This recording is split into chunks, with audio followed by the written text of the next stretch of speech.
We're here to launch our book, I have one too. A Spectator's Guide to the Hemp Olympix.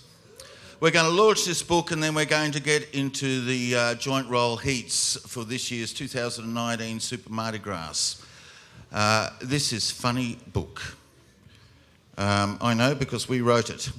And it's a book about the Hemp Olympix, which date back, as you know, to the Stone Age and goes right through to the present existential crisis. Indeed. And this details the history, some of the great local champions. Great local champions. And gives you some insights into this great sporting phenomenon known as the Hemp Olympix. It also has the rules and etiquettes of the 3 disciplines of Hemp Olympix, which are The Bong Throw and Yell. And The Iron Grower Persons event. And of course the joint rolling, which has 4 categories, and they are Rolling in the dark, rolling under adverse conditions, artistic roll, and speed roll, which is the champion one, which you'll be seeing in a moment. On the front we have Gary the Plumber. Oh yes. Now Great. Gary the Plumber is, you may laugh, but he was a world champion, and we were lucky enough to see him break a record that was previously held by Arnie Svensson, who threw 38.3 or 4, as I remember, in the Zurich, Switzerland games of 48. You know, down a fucking hill, but you know, they treat a bit, don't they? Switzerland, you know, they go drop. Yeah, that's it. They make easily 48. But anyway, we weren't there, but that stood for a long time. And then here in Sativa Stadium in 2009, Gary the Plumber, a beautiful man. Beautiful, beautiful man. Walked to the throw line and threw a fantastic 40.4 metres, which is still the standing record, and no one even comes breaking 40 metres. Gary died last year, yes. And let's honour him. Yeah. Gary the Plumber. Look at that. You can see all the style and grace of Gary there.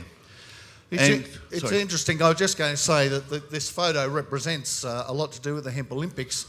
Now, if you happen to enrol at the Cannabis Cabin of Knowledge to study the sporting events of the Hemp Olympix, which is at Wollongong, Eastern Australia, we use a photo, this very photo, of Gary the Plumber chucking a bong, and that's the first week of lectures, just on all the different points that Gary is attacking in his world-class bong throwing.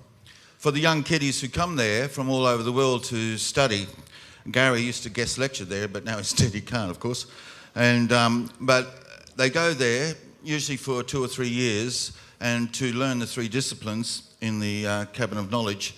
And as Alan said, this photo is everywhere because if you study it, you see all the secrets, all the keys of success to the bong throw and yell. Oh, yeah. You can see the determination, and it's not about sheer strength. That's got nothing to do with sheer strength, I can promise you that. Right Gary now. was about this big. Tiny fella. Tiny. He was a plumber. Very he used good. to crawl up little pipes and stuff. He could do an S-bend on his own in an hour. Yeah, yeah. We used to use him like this just to clean out the bong. Great. Wonderful, wonderful man. Wonderful, flexible man. Very flexible. It's not a lot And the to beard wasn't used for hiding smirks. It was used for cleaning out blocked pipes. Indeed it was, and very good, very effective too. Any roots were in the... Anyway, let's not go on about his plumbing career.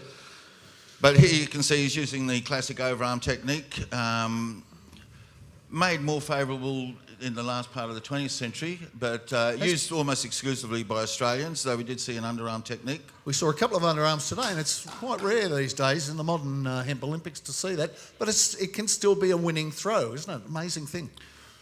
Here's the bong going so fast it's a blur. Total blur. The bong is the right way round. The water is at the front of the trajectory, yes, at the base of the bong. No water is lost. It's the water that drives the bong, kiddies. The water drives the bong. It's about getting the water at the base of the bong and getting the bong to fly exactly like Gary the Plumber did year Now- after year. Now, perhaps Gary, being a plumber and understanding the flow of water, was a help in his record-breaking bong throws. But these are not things that can't be open to you guys. I think it's a 4-year TAFE course, plumbing. Yeah, 4-year TAFE course followed by 3 years at the Cabinet of Knowledge in Wollongong. And you too can travel the world like Gary did, being a professional Hemp Olympix bong chucker. Bong chucker. And now, we've only got half an hour for this launch. We spent 7 minutes on the cover. now I'll do page 1. So you're in for a long set. But yes, this is I thought I just might read a little bit. I'm just at random where these things are randomly put. I'm just going to read you a little bit just so you get the vibe of it. I just want to say one thing before we start, and very soon Michael Bordelstone is going to come up here. He's agreed to say nice things about us.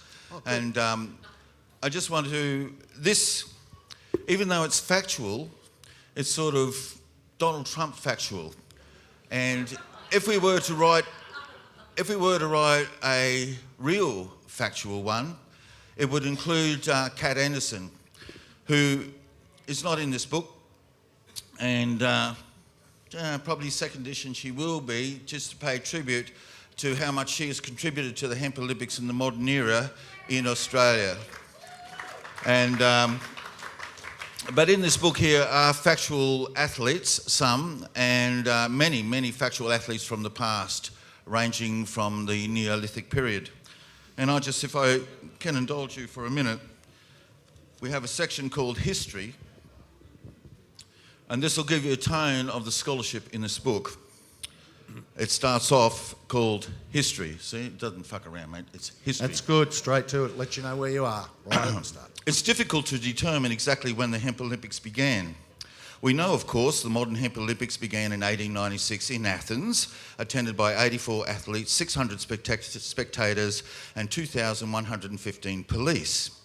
We also know that the modern Hemp Olympix was the relighting of the original classical Hemp Olympix played at the base of Mount Olympus more than 2,500 years ago, when the Greeks chucked bongs in the nude, joints were rolled with papyrus, and the results recorded on vellum. Then it goes on, the early period, that being before the later period. Yes, that's like right. sort of logical. It's really good the way we've pointed that out. But a long time before that, sometime in the smoky past, cannabis-based games were played in forest clearings by early hominids.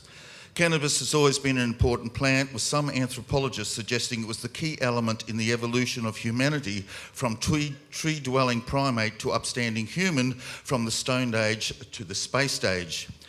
Some evolutionary biologists speculate that the development of an opposable thumb in Homo habilis 2.3 million years ago was due to joint rolling.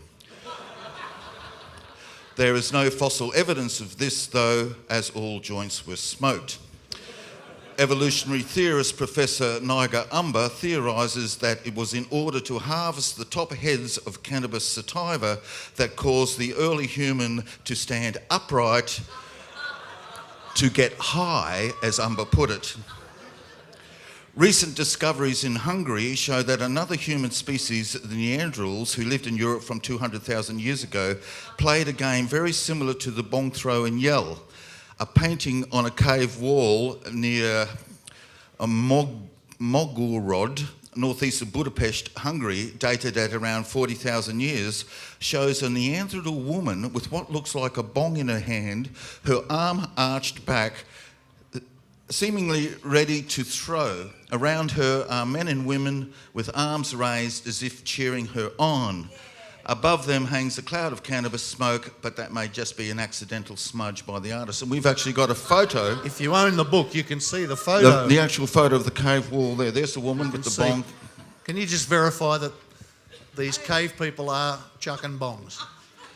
Well, absolutely. They're chucking bongs. The Neanderthal physique and musculature was perfectly suited to bong throwing, and also throwing spears and rocks.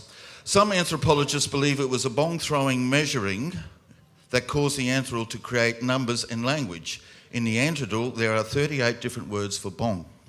There are. Around this time, Homo sapiens, a recent evolution of hominids, came into Europe from Africa, their migration due to climate change, which created unfavourable conditions for hemp cultivation. Yes, Homo sapiens are the world's first climate refugees. The Neanderthal didn't turn them back. There were no Australian Neanderthals, but accept them then with open arms. Yes, what a thing to do, yes. accept people with open arms. We know from DNA sampling that Homo sapiens had sex with Neanderthals, very open arms. Yes. But 5,000 years later, Neanderthal were extinct. Ah. Cultural paleontologist H.D. Stevens has postulated that after the get-to-know-you activities, which included the very novel sex with a different species activity, there was a violent fallout between Neanderthal and Homo sapiens during a post-mammoth hunt bong throwing competition. In 1938, Professor Stevens uncovered a fossilised bong dating from this period, 35,000 to 38,000 years ago. It was found beside a Homo sapien skull that was severely indented as if it had been hit by an axe. Ooh. Upon close inspection, the bong displayed signs of tampering, file marks perhaps indicating attempts to make the bong more aerodynamic. What? Further excavation nearby unearthed the mutilated bodies of many Neanderthal. Neanderthal people took bong throwing very seriously, and cheating would not have been tolerated. Not. Death and cheat are the same word in the Neanderthal. Whoa. The cheat would have been executed on the spot and banned from all further bong throwing activities. Wow, heavy. Professor Stevens speculates that a Homo sapien athlete was caught tampering with the sports bong during a bong throw event and was summarily executed by a Neanderthal Hemp Olympix official. He believes that retaliation by Homo sapiens was instant and brutal, causing extinction of the Neanderthals. But not everything in Neanderthal culture disappeared. The bong throw became a part of Homo sapien culture as it spread through Asia, into Australia, and finally into the Americas. Ladies and gentlemen, that's the beginning of the history of the Hemp Olympix. Right there in this book, available right here, right now. I think it's a wonderful effort, and it's the kind of knowledge that isn't available anywhere. No, it's been censored for a long time, but right. only in Nimbin, the land of free thought, the land of humanity coming together, do we have the possibility to sell 2, maybe 3 books, make enough money to get home. Ladies and gentlemen, we'd like to call Michael Boylstone, the chief of our tribe, the man who puts all this together, the most generous man I know, apart from him, and that guy there, and you, of course, Chef, and Adam. My dad was cool. Harry's nice. To say a few words. Michael's about to talk, Stewie. Volume down.